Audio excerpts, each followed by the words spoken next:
안녕하십니까, 김광수 소장입니다.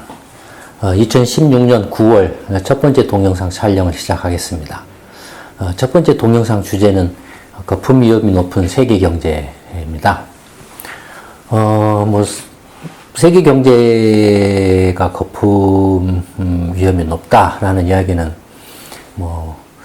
이미 여러 차례 말씀을 드렸죠. 그래서 새삼스러운 이야기는 아닌데, 다시 이제 올해 들어와서 중국발 이제 주가 거품 붕괴, 2차 붕괴를 계기로 또 논란이 이제 일었죠. 그리고 지난 아마 한 여름 때부터 다시 이제 거품 이야기들이 본격적으로 나오기 시작해서 그래서 이제 그걸 가지고 지금 미국 그 와이오밍주인가요? 그래서 이제 잭슨홀인가 뭔가 하는 데서 이 문제를 다시 한번 이제 조금 세계 이제 미국 FRB를 비롯한 이제 중앙은행 총재들이 모여가지고 이 문제를 좀 다시 한번 이야기를 해보자. 이런 정도까지 지금 와 있는 것 같아요. 이야기는 무슨 이제 금리 이야기인데, 지금 이제, 기준금리가 거의 0%가 마이너스잖아요. 그 다음에, 심지어는 이제 시장금리, 장기금리 같은 경우도 일본이라든지 이제 유럽 중앙은행이라든지 일본은행이라든지 이런 데는 벌써 이렇게 마이너스 금리 정책 유도를 해가지고 양적 확대책이다 뭐다 해가지고 지금 장기금리 같은 경우도 지금 마이너스까지 지금 떨어지는 상황이잖아요. 일본 국채는 한때 마이너스 0.3%까지 떨어졌죠. 그런가 하면은 독일 국채도 10년짜리 독일 국채도 한때 일시적으로 마이너스로 떨어지기도 했죠. 그러니까 이런 것들이 이제 과연 제정신이냐, 알기 쉽게 말하면, 또는 정상적인 거냐, 다시 한번 하더니 말들이 많이 나오니까, 다시 한번 이제 좀 짚어보자, 이런 거고. 그 다음에 또 하나는 이제, 일본은행하고 유럽 중앙은행이, 양적 확대책을 하고 또 마이너스 금리 정책을 하고 해서, 예전에는 상상할 수 없는 그런, 이른바 이제 비전통적인 금융 정책들을 실시를 하고 있지 않습니까? 그런데도 불구하고, 지금까지 결과는 어떻습니까? 거의 꽝이죠. 그러니까 이제, 그거에 대해서 다시 한번 좀 진지하게 짚어보자. 또 한편으로는, 그런 비전통적인 금융 완화책들이 단순히 그냥 효과가 없다, 꽝이다, 라는 그런 차원에서 그만 그치는 게 아니고, 이게 이제 방금 말씀드린 것처럼 부작용을 심각한 또 다른 부작용을 일으켜서 또 다른 제2, 제3의 금융위기의 원인이 되는 거 아니냐. 이런 좀 걱정들도 지금 이제 하기 시작하고 있는 것 같아요. 그런데 2010년 미국의 FRB 전 버냉키 의장이 QE 정책을 할 때는 너무도 당당하게 막 이렇게 했다가 지금 와서는 이제 이 양적 확대책이 과연 이게 효과적이고 그 부작용은 걱정을 안 해도 되는 거냐, 이런 정도까지 지금 이제 바뀌어오고 있죠, 분위기가. 그러니까 그럴 정도로 지금 이제 거품에 대해서 신경을 이렇게 곤두세우고 있죠. 이미 이제 저희 연구소도 경제 시평이라든지 아니면은 예전에 이런 동영상을 통해서 여러 차례 몇 년 전에부터 평균의 원리라든지, 그 다음에 이제 주가 거품에 관한 이야기라든지, 여러 가지 이제 지표들을 가지고서 이야기를 여러 차례 해왔었죠. 결국은 어떻습니까? 지금 이제 결과적으로 지금 흘러가고 있는 방향이 저희 연구소가 말해왔던 방향으로 지금 이제 흘러오고 있죠. 그래서 이제 이런 근거가 명확하지 않고 논리적으로나 또는 객관적으로나 또는 경험적으로 근거가 명확하지 않는 어떤 무리한 정책들을 남발하게 되면 그로 인해서 그것이 단순히 어떤 정책적인 효과가 이렇게 나타나지 않는다. 그래서 거의 무의미하다라는 데서 그치지 않고 그러한 정책 실패가 또 다른 금융위기를 초래하는 원인자가 된다라는 거죠. 2008년 글로벌 금융위기도 물론 여러 원인들이 복합적으로 겹쳐서 작용을 했지만 그 중에 하나가 금융정책의 실패다라는 것도 지적했었죠. 저희뿐만 아니라 다른 많은 전문기관이나 전문가들도 지적을 했었죠. 예를 들어서 지나치게 2001년 이제 IT 버블 거품 붕괴되고 또 9.11 테러 난 상황에 대해서 너무나 극단적으로 그 미국 FRB라든지 이런 데가 반응을 보였다. 너무 무리하게 반응을 보였다. 뭐 이런 것들도 이제 그것이 결과적으로는 부동산 투기 거품을 이렇게 일으키는 결정적인 원인이 되었다. 뭐 이런 주장도 많이 이렇게 있어 왔잖아요. 그러니까 금융 정책이든 어떤 정책이 그 단순히 효과가 있느냐 없느냐 그래서 효과가 있다 없다 거기서 그치는 게 아니고 효과가 있다라면 그나마 다행이지만 효과가 없다라고 하면은 효과가 없는 정도에서 그치는 게 아니라 이제는 반격이 온다라는 거죠. 그 효과가 없는 데서 그치는 게 아니고 그 금융정책 그 잘못한 데 대한 또 잘못된 금융정책을 한 데에 대한 반격이 온다라는 거죠. 그 반격이 이제 시장의 왜곡이라든지 거품, 투기 거품이라든지 이런 것들이죠. 그런 것들이 이제 금융위기를 초래한다든지 경제위기를 또다시 처리하는. 그래서 예전에는 경제위기 하면 한 100년 전이라든지 이제 이런 중앙은행 제도가 이렇게 발달하지 않았던 그런 시절에는 금융위기는 그야말로 시장에서 일어난 금융위기였죠. 또는 경제위기였죠. 시장에서 투기의 어떤 남발이라든지 아니면 조장이라든지 조작이라든지 누가 막 휘저어 버린다든지 아니면 정책을 잘못하면 즉각 그것이 그 금융정책이 아닌 어떤 경제정책이나 재정정책을 잘못하면 그것이 즉각 그 시장을 뒤틀어 나가지고 위기가 발생하고 그랬다라는 거죠. 그런데 이게 이제 점점 시간이 올수록 그 경제위기나 금융위기의 원인이 시장의 어떤 그 참가자, 경제 주체들, 가게라든지 기업이라든지 뭐 나가서는 이제 정부라든지 이런 경제 주체들이 잘못된 행동을 해서 금융위기나 경제위기가 발생하는 것보다는 금융정책 당국들이 잘못된 금융정책을 해서 발생하는 금융위기나 경제위기가 더 이제 부각되고 있다. 더 커지고 있다라는 거죠. 시간이 올수록. 그러니까 이 1980년대 일본의 그 이렇게 이른바 부동산 주가 거품 같은 경우도 지금 거의 정설은 일본은행의 금융 정책의 실패로 이렇게 굳어져 있죠. 그렇죠? 그런가 하면은 뭐 이렇게 한국의 외환위기라든지 동아시아 이렇게 국제 그 외환위기 같은 경우도 정설은 우리 연구소가 말했던 것처럼 금융 정책의 실패죠. 그렇죠.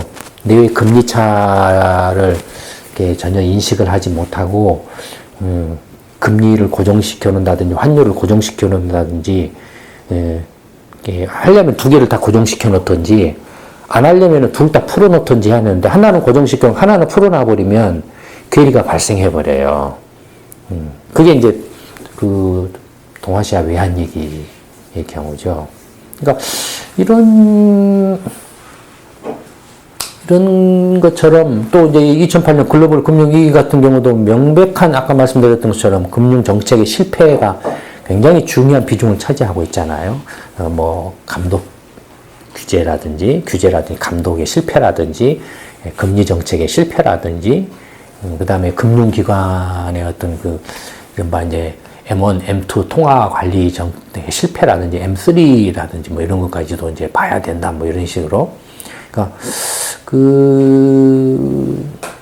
그러니까 금융 정책을 해서 그것이 단순히 어떤 경기 부양 효과가 있느냐 없느냐 그래서 없다라면은 그냥 거기서 그치는 게 아니고 이제는 그 잘못된 금융 정책으로 인해서 시장이나 경제가 뒤틀어지고 왜곡돼가 자원 배분이 잘못돼가지고 뒤틀어져서 그로 인해서 또다시 새로운 위기가 이제 발생한다. 아마 시간이 가면 갈수록 이런 이제 정책 실패, 특히 금융 정책 실패에 의한 위기 발생 가능성이 굉장히 높아질 거라고 이렇게 저는 보고 있습니다. 아마 그렇게 될 거예요. 그래서 이제 그런 차원에서 계속 저희 연구소도 반복해서 계속 주의를 환기시키고 있죠. 저희 연구소가 이제 그 시평에서도 이렇게 최근에 이렇게 다뤘죠. 예, 그 미국 이제 예를 들어서 그랬더니 제가닥 미국 FRB에서 반응이 와가지고 지금의 그 이런 양적 확대책을 통한 또 제로금리 정책을 통한 장단기 금리 조절이 이게 과연 그게 문제가 없느냐? 그래서 이제 말 나온 것들이 이제 여러분들 뭐 일반 분들은 잘 모르시겠지만 무슨 자연이자율이라든지 뭐 그런 이야기들이 뭐 나오고 있잖아요. 예전에도 말씀드렸지만, 그러니까 그런 이야기들이 다 지금 거품을 우려한 암암리의 거품을 지금 우려하고 산 이야기. 뭐 FRB 뭐 우장이나 이런 데가 지금 거품이어서 조금 위험할 것 같습니다. 말하면 어떻게 될 것 같습니까? 다 뒤집어져 버리죠. 그렇게 말은 대놓고는 못하죠. 우회적으로 이제 지금 이런 금리 정책이 과연 합당하냐, 뭐 2% 인플레 목표를 달성하기 위해서 어떤 이제 통화 정책을 이렇게 한다. 그건 뭡니까? 인플레 그 2% 그 인플레 목표를 달성하기 위해서 돈을 많이 찍어내 가지고 뿌려준다. 아니면은 국채를 사재 낀다, 뭐 주식을 사재 낀다, 부동산을 사재 낀다, 뭐 이런 거잖아요 지금. 그러니까 결국엔 이런 것들이 다 이제 금리로 이제 영향을 미치고, 금리가 움직이면은 자원 배분, 가격이니까 금리는 모든 것에 가격에 영향을 미치는 그 기초 가격이죠, 금리는. 그러니까 가격, 그 시장의 가장 기본이 되고 기초가 되는 가격이 뒤틀려 버리면은 다른 모든 가격도 뒤틀려 버리죠. 예, 그러니까, 그런 점에서 이제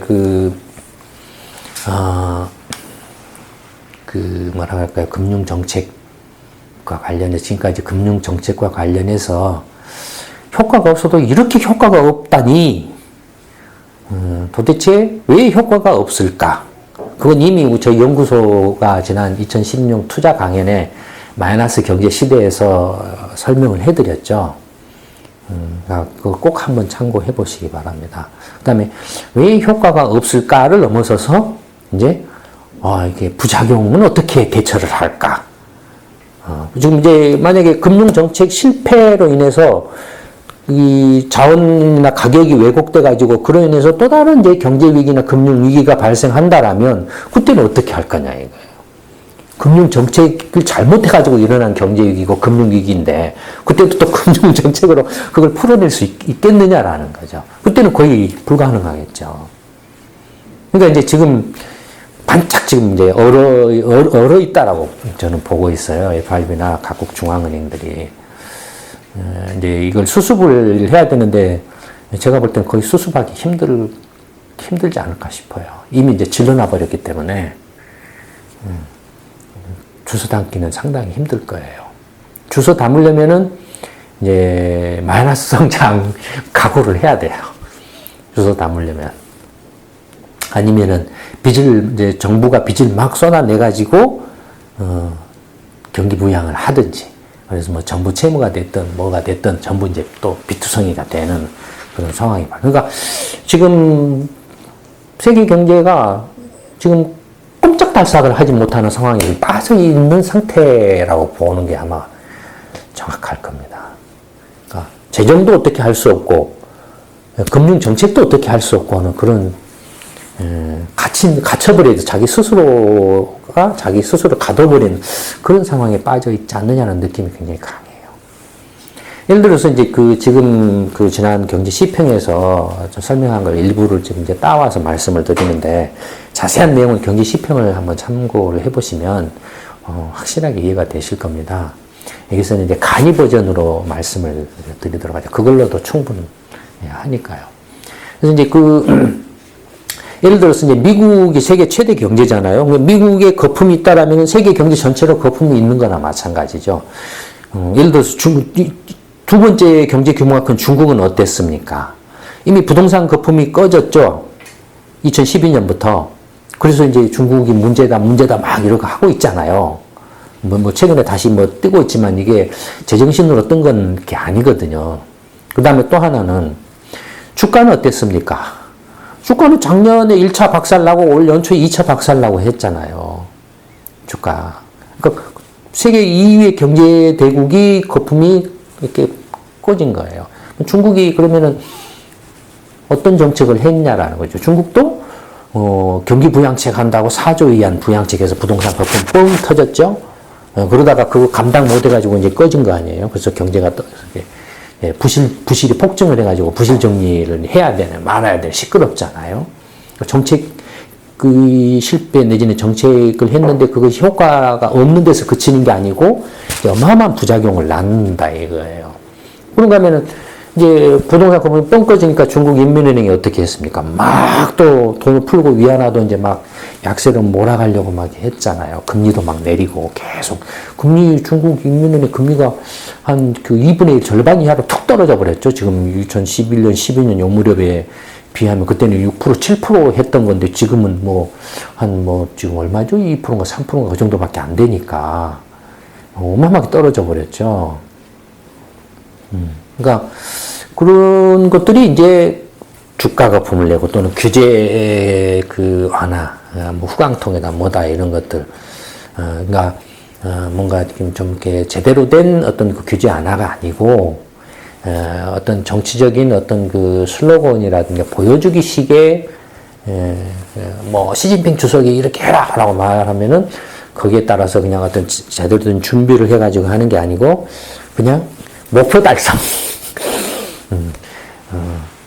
이런 식으로 이렇게 한다. 그러다 보니까 어떤 문제가 생겨서 펑 터진다라는 거죠. 거기 문제가 터지면 거기에 대해서 어떻게 대처해야 될지도 모르고 우왕좌왕 해버린다라는 거죠. 그러니까 이렇게 세계 1, 2, 2위 경제대국, 이제 3위 일본하고, 그 다음에, 물론 이제 유럽 연합 전체로 치면은 이제 두 번째로 크죠. 근데 어쨌든 그런 쪽, 일본이나 유럽 연합이나 이렇게 유로권이나 경제가 지금 굉장히 이게 바닥권에 있잖아요. 그러니까 조금 바닥권에 있는데 주가만 뛰고 있고 부동산 가격만 뛰고 있어요. 유럽 연합이나 물론 집값이 이제 유럽 연합도 지금 나라에 따라서 부동산 가격이 지금 프랑스나 이탈리아나 이런 데는 막 떨어지고 있죠. 지금 경기가 워낙 안 좋으니까. 그런데 이제 조그만한 나라, 코딱지만한 나라, 이런 데는 금리를 조금만 손대면은, 몇 사람이 가서 몇 채 사버리면 집값이 펑 튀어버리니까, 그 다음에 난민들을 받아들인다고 하니까, 그런 조그만한 나라가 난민들을 몇천 명, 만 명 이렇게 받아들이면 집이 당장이 모자라잖아요. 그러니까 그런 경우는 이런 데는 빼야 돼요. 이런 데 보고 집값이 올라가는 데는 이런 거 하는 것은, 이렇게 헛발질하는 거예요. 큰 나라들 보면 프랑스라든 독일이라든 이탈리아든 스페인이라든 이런 큰 나라들 보면 다 집값이 지금 바닥이죠. 떨어지고 있죠. 스페인은 박살났잖아요. 이탈리아도 프랑스도 그렇고 프랑스도 막 집값 떨어진 거 떠받치려고 떨어지고 있잖아요. 독일만 지금 살짝 이렇게 하고 있을 텐데 경기가 좋으니까. 그 다음에 이 난민들을 독일이 한 100만 명 가까이 받아들였잖아요. 그러니까 당연히 집을 또 지어야 되잖아요. 그런 여파로. 영국만 팍 떴죠, 영국만. 영국은 왜 떴습니까? 기름값 펑펑 오를 때에 아랍하고 중국 사람들 가가지고 막 사재꼈잖아요. 미국도 집값 뜬 게 사실은 중국 사람들이에요. 중국 사람들 가서 사재꼈던. 근데 아랍은 어떻게 됐어, 이제? 기름값 떨어져 버리니까. 박살났죠. 못 사요. 그 다음에 이제 중국이 사는데, 중국마저도 이제 저렇게 경제가 안 좋아지고 하니까, 그 다음에 이제 자본 유출, 외화 유출이 막 일어났잖아요. 주가 거품 터지고 나서. 그거 막아버리니까 이제 영국도 집값이 멈췄잖아요. 그러다가 어떻게 됐죠? 브렉시트 뻥 하고 결정 나고 나서 바바바박 떨어지려고 하죠, 지금. 이제 그 상업용 건물, 빌딩이나 그런 그 상업용 건물은 지금 살 사람이 별로 없어가지고, 이제, 하잖아요. 주택도 마찬가지고. 그러니까 이제부터 시작하는 거예요, 이제 영국은. 돈이 이제 투기 자금들이 많이 들어와서 이렇게 부동산 이렇게 떠받쳐가지고 떠서 그나마 그걸로 이렇게 경기가 조금 유지되고, 뭐 그랬었는데, 이제 그게 이제 박살나고, 글로벌 금융기관들이 영국에서 빠져나가고 하면 이제 골치 아프죠, 영국도. 대책이 없어. 영국이 뭐가 있어요, 이렇게. 그런 상태인데, 어쨌든, 이제 세계 최대 경제 대국 미국 그 경우를 예로 들어서 보면은 거의 다 미국을 따라간다라고 보면 되니까, 미국을 예로 들어서 보면은 미국 가계의 가처분 소득 추이를 보면 요 하늘색 선은 이제 명목 가처분 소득입니다. 1970년대부터 2015년까지. 이게 이제 5년 이동평균선이에요. 이제 매년으로 하면 왔다 갔다 하니까 사람들이, 일반 사람들 보기엔 헷갈려요. 그리고 어떤 그 가처분 소득이라는 게 가계의 어떤 재산이나 저축이나 소비라는 게 1년 단위로 이루어지는 게 아니고 대개 한 2년, 3년, 5년 단위로. 왜냐하면 경제 사이클이 이제 골짜기에서 회복 단계 가지고 이제 꼭대기로 갔다가 다시 이제 쇠퇴기로 들어가서 골짜기로 가고 하는 이 인터벌 주기가, 경제 순환 주기가 되게 4년에서 5년이에요. 그러니까 그런 주기로 이렇게 쭉 보면 이제 명확하게 나타나죠. 가계 가처분 소득의 추이가. 1년 단위로 하면 막 뾰족뾰족 막 해요. 워낙 이제 그 잡다스런 그 노이즈라고 하는데 그런 것들이 많기 때문에. 근데 이렇게 딱 평화화시키면은 명확하죠, 추세가. 어떻습니까? 명목으로 보면은. 80년대, 70년대하고 80년대는 연 평균 한 10%가 넘는 정도의 그 가처분 소득이 증가를 했어요. 매년 10% 이상씩 증가를 했어요. 그러다가 80년대 들어는 두두둑 떨어가지고 절반 정도로 툭 떨어졌죠. 5% 정도로. 툭 떨어졌죠. 그러니까 80년대, 90년대, 80년대 이때가 미국 경제가 안 좋았던 데예요. 미국 경제가. 그 다음에 90년대에 돌아가지고는 이제 그 떨어지는 것이 멈추고 이렇게 한 5%대에서 이제 안정된 시기죠. 그러다가 다시 이제 2008년 글로벌 금융위기를 계기로 가지고 툭 떨어져가 또 절반으로 떨어졌죠. 지금 2%대로 떨어졌죠. 그러니 어떻습니까? 가계 가처분 소득은 지금 떨어지는데 어떻습니까? 떨어지는 그 폭이 반반씩 떨어지고 있죠. 앞으로 한 번 더 떨어지면 이제 1%대로 떨어지겠죠. 그렇지 않습니까? 뭐 그러진 않겠지만 더 떨어지면은 뭐 0%로 간다든지 그러니까 알 수 없죠. 근데 그 떨어지는 또 시기가 인터벌 시간적 간극이 어떻습니까? 이때는 한 80년에서 95년까지 15년에 걸쳐서 떨어졌는데 15년에 걸쳐서 절반으로 떨어졌는데 2008년 글로벌 금융위기 때는 한 4, 5년 만에 절반으로 떨어져 버렸어요. 간격이 좁아져요. 만약에 이제 앞으로 미국 경제 문제가 생겨져가지고 또 충격이 왔다 하면 가계소득이 또 절반이나 그 이하로 떨어지는 데는 1, 2년, 2, 3년이면 훅 떨어져 버립니다. 지금 이제 굉장히 취약해졌다라는 거죠. 그 다음에 실질 이제 가처분 소득, 그러니까 물가 상승률을 감안한 실질 구매력을 기준으로 한 가처분 소득을 보면 70년대부터 이렇게 이제 들쑥날쑥 주기가 있죠. 이렇게 주기를 보이죠. 올라갔다 내려갔다 올라갔다 내려갔다가 올라갔는데 못 올라가고 여기서 멈춰버리는. 여기 보면은 이때는 이제 경기가 좋을 때 80년대 후반, 그 다음에 거품 경기 때죠. 이때는 미국도. 그 다음에 90년대 중반부터 2000년대 초반까지는 뭡니까? IT 뉴 이코노미, IT 혁명. 그 윈텔이 주도하던 그 마이크로소프트 윈도우하고 인텔이 주도하던 이른바 신경제 이코노미, 그러니까 뉴 이코노미 시기 호황기죠. 그다음에 또 그 뭐였습니까? 부동산 투기 거품 시기죠. 그래서 이제 금융위기가 뻥하고 터지잖아요. 어쨌든 실질 가처분 소득으로 보면 이게 쭉 단위가 한 15년 단위, 그다음에 95년에서 2005년이 15년, 2010년 요 무렵까지, 그러니까 한 15년 단위로 이렇게 올라가고 내려가고 올라가고 내려갔는데 여기서 다시 올라간 게 아니라 주르륵 떨어져가지고, 올라온 게, 고작 올라온 게 지금 예전에 4%를 넘던 수준, 호황 시절에, 완전 고용 시절이죠, 이때가. 근데, 이때는 뭡니까? 그러니까 2000년대 전후는 IT 거품도 있었고, 막 겹쳐있던 때잖아요. 그러니까 얼마나 이때 경기 좋았어요. 거품 막 잔뜩 껴가지고. 예.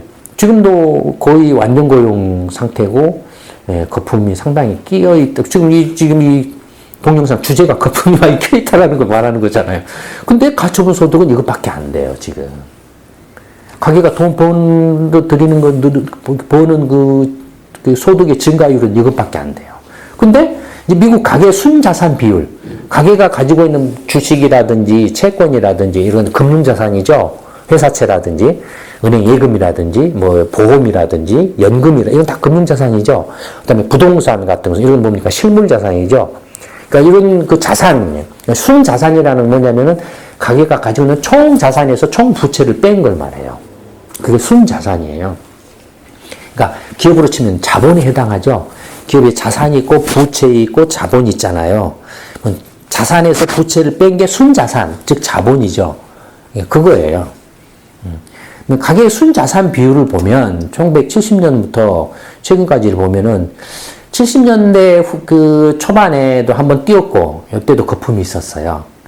그 다음에 또 한번 뛴 때가 언제냐면은 70년대 후반에 한번 또 뛰었어요. 지금 이때에 비하면은 이게 워낙 여기 이 규모가 워낙 커가지고 얘들이 눌려 있어서 그렇지 사실은 이때 투기가 있었어요.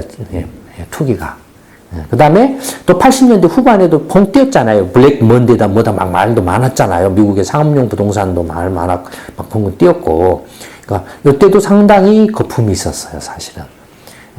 근데 이제 이때하고는 비교할 수 없을 정도의 어마어마한 거품이 이렇게 두 차례 있었죠. 2000년에 전후한 IT 거품하고 그 다음에 2005, 6, 7년에 이른바 글로벌 금융위기 거품. 두 차례가 있었죠. 근데 금융위기가 딱 터져가지고 그 난 후에 이렇게 푹 거품이 다 꺼졌어요. 미국 거품이 꺼진 것 같아요. 가계 순자산들이 확 쪼그라들었으니까 그러니까 부동산 가지고 있는 값이 폭락했다든지 주식 가지고 있는 폭락했다든지 했지 않겠습니까? 그래서 확 쪼그라들었는데 이게 다시 바바바바박 순자산이 늘어가지고 어떻게 됐습니까? 지금은 사상 최고 수준까지 높아져 있죠. 거의 지금 2008년 금융위기 수준 살짝 넘어가 있죠, 지금. 이런 정도까지 늘어나 있어요. 분이 분명히 이때도 꺼졌잖아요. 확 꺼졌잖아요. IT 버블 때도. 그 다음에 2008년 때도 확 꺼졌잖아요. 이때는 어떻게, 누가 봐도 이건 확 꺼질 가능성이, 누가 봐도. 그러니까 아까 말씀드린 것처럼 걱정이 되는 거예요. 발비나 이런 데가.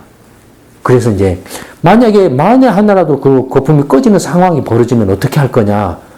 거기에 대해서는 지금 어떻게든 지금 사전에 좀 그 대비를 좀 해야 되는데 아무리 한다고 해도 뾰족한 방법이 없어요. 방법이 없어요. 그런다고 금리를 올리고 싶죠. 금리 올린다 떠들고 있잖아요. 그게 언제부터 얘기했습니까? 지금 상황으로는 금리 올릴 타이밍은 아니라고 봐요. 근데 금리를 올린다고 갑자기 막 떠들고 있잖아요. 지금 FRB가. 우리 경제 지표 때문에. 우리 경제 지표 나가고 나서 확 또 커졌잖아요. 이야기가. 그러니까 이렇다. 그러니까 가처분 소득은 이렇게 쪼그라들었는데 순자산은 이렇게 확 늘어나 있죠. 가게가 지금 이 백을 믿고 지금 소비를 하고 있다 이거예요. 내 주식 값이 많이 올랐어. 내 집값이 다시 많이 회복됐어. 나 부자야. 나 여행 가야 돼. 나 비싼 신빙 차 하나 뽑아야 돼. 나 뭐 좀 이렇게 골프 뭐 사야 돼. 나 뭐 이렇게 좀 해야 돼. 이런 식으로 한다 이거예요. 그러다가 이게 확 가버리면은 어떻게 됩니까? 이제 이 2008년 때하고는 비교할 수 없는 또 충격이 온다 이거예요. 그러면 이 순자산이 이렇게 지금 두 번에 걸쳐서 이렇게 확 늘었다가 꺼졌고, 이제 세 번째 이렇게 지금 급증을 했는데, 이 급증한 그 원인을 찾아보기 위해서 크게 금융자산하고 비금융자산으로 나눠보면, 비금융자산은 대부분 부동산입니다. 확연히 다르죠? 이 전체 미 가계의 이 순자산, 그러니까 가처분 소득 대비 비율입니다. 몇 배냐면은, 가처분 소득을 100으로 하면 순자산이 그 2007, 8년 글로벌 금융위기 때는 650이었다 이거예요. 6배 반 정도 됐다 이거예요. 지금은 한 6배 반 지금도 이런 상태예요. 그러니까 순자산 대비로 하면 이렇게 된다 이거죠. 그러면 금융자산이 어떻게 되냐? 금융자산이 이제 가처분 소득을 100으로 했을 때 금융자산은 어떻습니까 지금? 더 심하죠 지금. 금융자산은 대부분이 주식하고 채권입니다. 주식입니다 대부분이. 주식이에요. 그러니까 요 주식 금융자산을 보면은 2008년 때보다 더 심하죠. 근데 2008년에 확 꺼진 건 뭡니까? 부동산을 보면은 비금융자산을 보면은 다른 때도 있었지만 이렇게 70년대 후반, 80년대 후반 부동산이 이렇게 이때도 거품이 있었어요. 있었지만 이때는 어땠습니까? 완전히 부동산 거품이죠. 그러니까 두 개가 동시 겹쳤죠. 2008년 금융위기는. 그러니까 1타 2피를 당하는 때죠. 이때는 완전히 2000년 그 IT 버블 때는 그냥 1타 1피였어요. 이때는 1타 2피였기 때문에 와장창 가버린 거예요. 근데 지금은 어떻습니까? 부동산은 별 볼 일 없어요. 뭡니까, 지금? 주가 거품이죠. 그러니까 이건 뭘 말하니까, 사람들이. 부동산이 이미 학습을 해가지고, 두드러 맞아가지고, 안 한다, 이거예요. 그 다음에 금융기관, 은행들도 신용 막 함부로 이제 못 한다, 이거예요. 확 잰다, 이거예요. 혼나가지고, 못 한다, 이거예요. 그래도 부동산이 지금 금융 완화로 인해가지고, 요때를 빼면은 역대 최고 수준에 다 올라와 있죠. 자산 규모가, 이 가처분 소득 대비로 보면. 이것도 그러니까 지금 빵빵하다 이거예요, 부동산도. 요때, 요건 완전히 거품이었고. 주식 같은 경우는 어떻습니까? 요건 이제 좀 진짜 심각하죠. 주식은. 그럼 주식은 왜 뛰었습니까? 경기가 좋아가지고 뛰었다라고 하면은 가게가 월급을 많이 받아가지고 가처분 소득이 확 늘어나야 되는데, 안 그러잖아요. 이건 뭡니까? 완전히 거품이죠. 뭐 때문에 생긴 거품? FRB의 금융 완화책, 제로금리 정책, 뭐 이런 것들 또 뭐 일본은행, 유럽 중앙은행들의 그냥 마이너스 금리 정책이나 막 질러대는 QQ이다 뭐다 하는 그런 금융 완화책 이런 것들 때문에 지금 그러니까 유럽이 오르면은 그냥 덩달아서 미국 주가도 오르고 일본 주가 오르면 미국 주가도 오르고 금리를 내리면은 내린다고 오르고 금리를 올리면은 올린다고 경기가 좋아지니까 올리는 거야라고 또 올리고 오르고 이런 식이다 이거예요. 그렇게 하고 지금 이렇게 올라와 있어요 지금. 그러니까 이게 지금 거품. 누가 봐도 명백해요 이것은. 부정할 수가 없어요. 지금 상당히 위험한 상태예요 지금. 근데 그럼 가면은 주가가 이렇게 펑 뛴 원인 배경이 뭐냐 하셔서 미국 기업 이익 증가율을 한번 70년부터 이렇게 나타내 보면 5년 이동평균선인데 경기가 좋았을 때 거품이 좋았을 때 이렇게 건설업이라는 이렇게 붕 뛰고 그 다음에 80년대도 한번 좀 이렇게 좀 늘어났잖아요 증가율이. 그 다음에 90년대에 그 IT 거품 할 때도 뛰었잖아요. 그 다음에 2000년 이후 그 글로벌 금융위기 전에도 부동산 거품이 넘어돼가지고 뭐 확 뛰었잖아요. 그 뛴 규모로 보면 그 다음에 2012년, 13년 무렵에 뛰었다 이거예요. 이익이 늘어났어요. 늘어났는데 그 늘어난 규모가 어떻습니까? 과거에 이렇게 늘어난 것에 비하면 제일로 작죠. 증가율이. 제일로 낮잖아요. 경기 좋았을 때 다 거품이었던 어쨌든 간에 좋았을 때 비하면 제일로 낮았잖아요. 그 다음에 지금은 어떻습니까? 2015년, 14년은. 확 떨어져 있죠, 지금. 근데 앞에서 보신 것처럼 금융자산은 확 올라있다, 이겁니다. 미국의 기업이 또 지금 이제 줄고. 그 다음에 매출액 증가율을 보면은 2001년부터 2015년, 16년까지 매출액 증가율을 보면 어떻습니까? 한참 거품 심했을 때도 연평균 한 10%였는데 2010년 반동으로 이제 이건 상대적인 거니까 했지만 지금은 어떻습니까? 마이너스로 떨어져 있어요. 미국 기업 SP500이면 미국 기업 거의 한 시가총액으로 치면 거의 다라고 심하게 말하면 다라고 봐도 이렇게 과언이 아닐 정도로 그런 이제 기업들이죠. 근데 SP500의 그 상장된 500개 기업의 매출액이 마이너스예요. 근데 주가가 이익도 이렇게 되고. 그 다음에 주당 수익률, EPS, earning per share, 한 주당 이익으로 보면은, 70년대 굉장히 높았다가 이렇게 쭉 떨어졌다가 이렇게 거품대 축 뛰었다가 거품대도 그 2008년 글로벌 금융위기 때 뛴 게 이 정도예요. 근데 지금 2010년에 이렇게 팍 뛴 거예요. 팍 뛴 거예요. 그 다음에 이렇게 쭉 떨어지고 있어요. 그럼 이건 뭘 말합니까? 뭘 말합니까? 미국의 지금 이게 앞뒤가 잘 안 맞아, 이게. 뭘 말합니까? 주당 수익, 한 주당 이익이, 더 높아졌기 때문에 주가가 오른 것 아니에요. 근데 이건 지금 떨어지고 있거든요. 떨어지고 있는데, 아까 보시면 이건 높아져 있거든요. 여기 높아진 것은, 이렇게 상대적으로, 뭐라 할까요? 주가가 낮은 2010년, 11년 이후로는 주가 거품이 꺼져가지고 이제 막 올라가려고 할 때, QE2 하고 할 때, 그때이기 때문에 조금만 이익이 나도 주가가 워낙 낮았기 때문에 EPS는 높게 나타난다, 이렇게. EPS는. 그러니까 똑같은 EPS라도 요 거품 때 EPS하고 요 때 EPS 내용이 근본적으로 다르다. 요 때 EPS는 뭡니까? 주가가 굉장히 높고 이익이 많이 나도 이익이 많이 나도 주가가 상대적으로 굉장히 높았기 때문에 주당 이익률이 이렇게 낮다 이거예요. 근데 요때는 이익이 굉장히 상대적으로 요때 비하면 굉장히 적은데도 불구하고 주가가 상대적으로 굉장히 낮았기 때문에 주당 이익률이 이렇게 높게 나타난다 이거예요. 그러니까 EPS만 딱 보고 하면은 EPS가 이때보다 더 높아. 그러니까 수익률이 높은 거야. 라고 이렇게 주가를 막 질러대면은 이런 모양이 나온다 이겁니다. 지금 이런 상황이에요.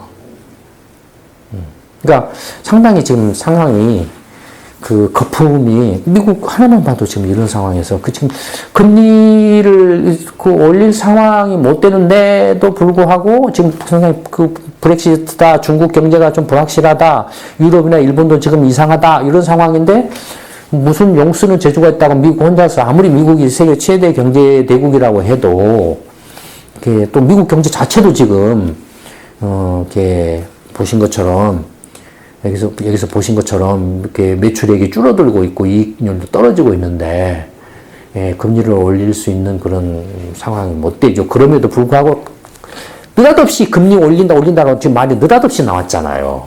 느닷없이 나온 게 우리 시평 나간 거다고 거의 일치하잖아요. 우리 시평이 딱 나가고 나서 그 말이 팍 튀어나왔잖아요. 일주일 후에. 참 그런 보면은 글로벌화돼 있죠. 우리가 이제 조그마한 연구소에 보고서도 금방 FRB 전파돼가지고 이렇게 하고 있죠. 이렇게 하잖아요. 이런 겁니다. 네.